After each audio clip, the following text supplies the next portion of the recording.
Maandamano ya kumpinga Zelensky yameendelea kwa siku ya 3 na ya 4 huko katika taifa la Ukraine. Maandamano dhidi ya hatua ya Rais Volodymyr Zelensky ya kumfukuza waziri wa ulinzi Mikhailo Fedorov yameendelea mjini Kyiv na miji mingine ya nchi hiyo. Na kulingana na shirika la habari la serikali Ukrinform, waandamanaji wengi pia wanashinikiza kuondolewa kwa mkuu wa jeshi Oleksandr Syrsky anayechukuliwa kama sehemu ya kizazi cha zamani cha viongozi wa juu wanaopinga mageuzi. Zelensky alimwondoa wiki hii waziri mkuu Yulia Sviridenko kama sehemu ya mageuzi makubwa ya serikalini pamoja na Mikhailo Fedorov aliyehudumu wadhifa huo kwa nusu mwaka tu. Fedorov anachukuliwa kama mwanamageuzi aliyebadilisha mfumo wa manunuzi jeshini pamoja na kuvigeuza vikosi vya Ukraine kujiendesha kidigitali. Sasa kama ulikuwa unafahamu au ulikuwa unataka kujiuliza maswali mbalimbali, ni kwamba nini hasa chanzo cha maandamano hayo? Nadhani umepata nafasi ya kukifahamu. Chanzo cha maandamano hayo makubwa kwa wananchi wa Ukraine ni kumpinga Volodymyr Zelensky, hasa baada ya kumuondoa waziri wa ulinzi Mikhailo Fedorov Julai 16, na maandamano hayo yamekuwa moja migawanyiko ya machache sana wakati wa vita na yameenea katika miji kadhaa ikiwemo Kyiv, Lviv, Odessa na Dnipro. Sasa tuangalie, licha kwamba kuna sababu hiyo ya kuondolewa kwa waziri wa ulinzi Mikhailo Fedorov ambaye ni moja ya watu maarufu kwenye mageuzi ya kisasa hasa kwenye matumizi ya teknolojia na drone kwenye vita, lakini pia sababu nyingine ni migawanyiko ya kijeshi na kisiasa. Sasa hivi ndani ya taifa la Ukraine, Fedorov alidai kwamba kamanda mkuu Oleksandr Syrsky alikuwa akigawanya taifa badala ya kulenga mbinu za ushindi za kushinda vita. Kwa hiyo hii imeongeza hofu ya mgawanyiko wa ndani ya taifa hilo, kwamba tayari kwenye jeshi la Ukraine kunaonekana kuna mgawanyiko upo.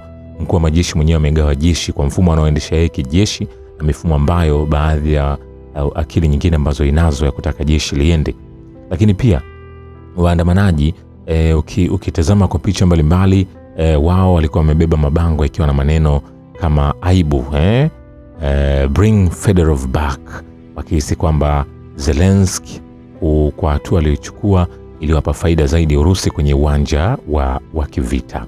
Na ukitazama maeneo ambayo maandamano haya yamekuwa makubwa kama nilivyokueleza hapo awali, kuna miji ya Lviv, Odessa, Dnipro.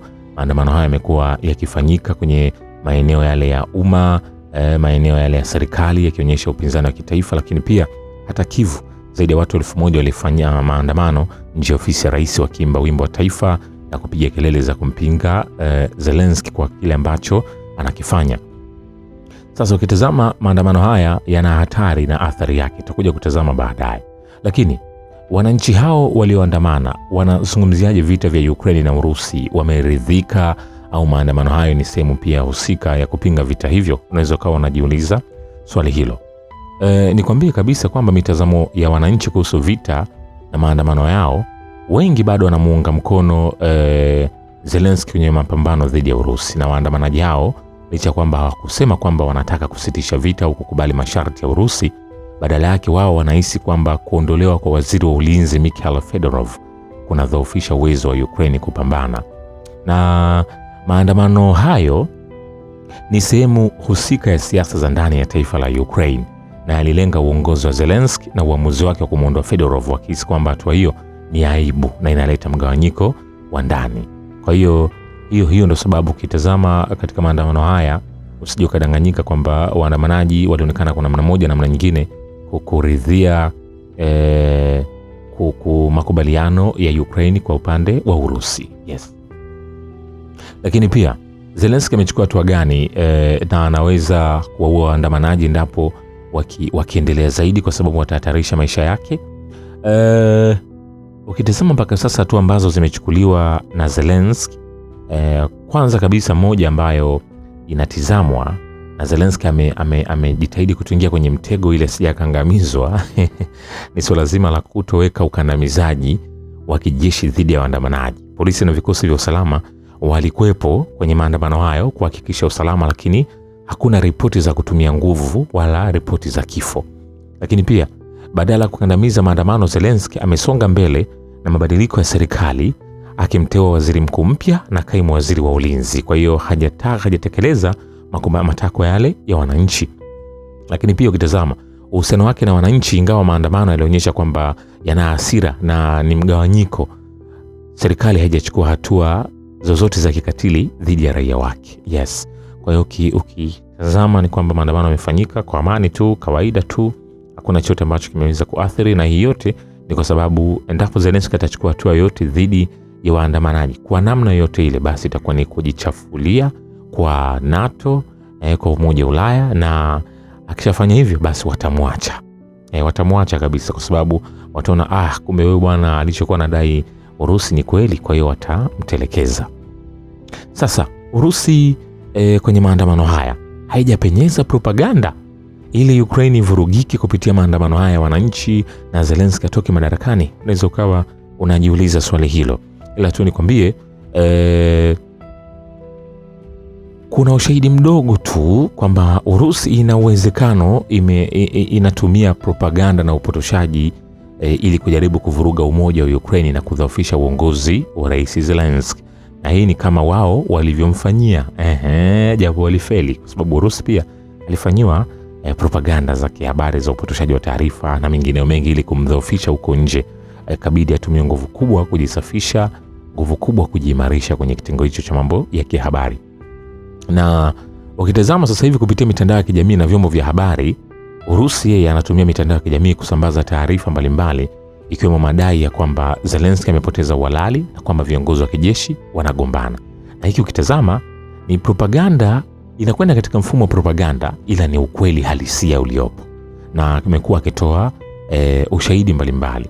Lakini pia ukitazama zipo taarifa nyingine inadaiwa zinaenezwa, habari za kupinga maamuzi ya Zelensky kwa kuondolewa waziri wa ulinzi Fedorov, ambapo inalenga kwamba propaganda hiyo inalenga kuonyesha serikali yake haina mshikamano na wananchi.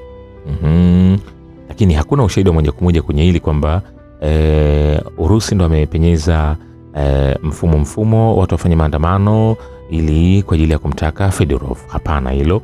Lakini pia wakitazama kwenye namna ambavyo Urusi inajipenyeza kwenye upande wa propaganda kwenye maandamano haya, ni lengo la kuwafanya wananchi waamini kwamba hawawezi kushinda vita, ila uongozi wa sasa unapaswa uweze kubadilishwa. Kwa hiyo ukitazama kwenye maandamano hayo zipo athari, na athari moja hapo ni swala zima la Urusi kuendelea kutumia fursa. Ingawa maandamano yalitokana na uamuzi wa Zelensky, ila Russia inajaribu kuyatumia kama ushahidi wa kuporomoka kwa uongozi ili kuweza kuimarisha mifumo yake zaidi na kumnyoosha adui Ukraine. Lakini pia ukitazama wananchi wana hasira halisi kwa kuondolewa kwa Fedorov, jambo ambalo lilikuwa la kisiasa na la ndani na hayajaweza kuwekwa hadharani, hasa misingi ni ipi kwenye swala hilo. Kwa hiyo ukitazama kwenye hivi vita ambavyo vinaendelea baina ya Urusi na Ukraine, vina mengi ambayo yanazalisha na mengi ambayo yanazalishwa. Yako ambayo yanatokana na hivi vita na yako ambayo mengine yanaletwa na watu kwa sababu ya hivi vita, katika kuhakikisha kila upande unapata ushindi kwa namna moja namna nyingine. Sasa hatari na athari kwenye maandamano haya, licha kwamba Urusi anaweza kujipenyeza na kupenyeza propaganda zake, lakini kisiasa ni kwamba maandamano haya yanaweza kudhoofisha ule uungwaji mkono wa Zelensky kwa kuonyesha kwamba Zelensky ndani yake ana mgawanyiko. Kwa hiyo kinachotakiwa ni Zelensky awekwe pembeni. Ila pia ukirudi kijeshi, Fedorov ambaye ameondolewa alihusishwa na mageuzi ya kiteknolojia, na inaweza ikapunguza kasi ya ubunifu wa kijeshi na kuleta mgawanyiko baina ya timu Fedorov na timu mkuu wa majeshi. Lakini pia wananchi wanaweza kupoteza imani kwa serikali ikiwa maamuzi makuu hayataweza kuelezwa wazi kwamba nini sababu ya kuwekwa kando kwa Fedorov ambaye alikuwa waziri wa ulinzi aliyefanya mageuzi mengi ndani ya taifa hilo. Nini hasa ambacho kitaendelea kwenye maandamano haya? Basi nitaendelea kukujuza, lakini unapaswa tu uendelee kufahamu kwamba maandamano haya ambayo yameweza kufanyika ni maandamano ambayo hayajaleta athari yote kwenye upande wa vita vinavyoendelea, kwamba yamesababisha jeshi kurudi nyuma au nini. Hapana, bado vita kule vinaendelea na mengine mengi ambayo yanaendelea kujiri, nitaendelea kukujuza. Shukrani kwa Babu ya Kivita.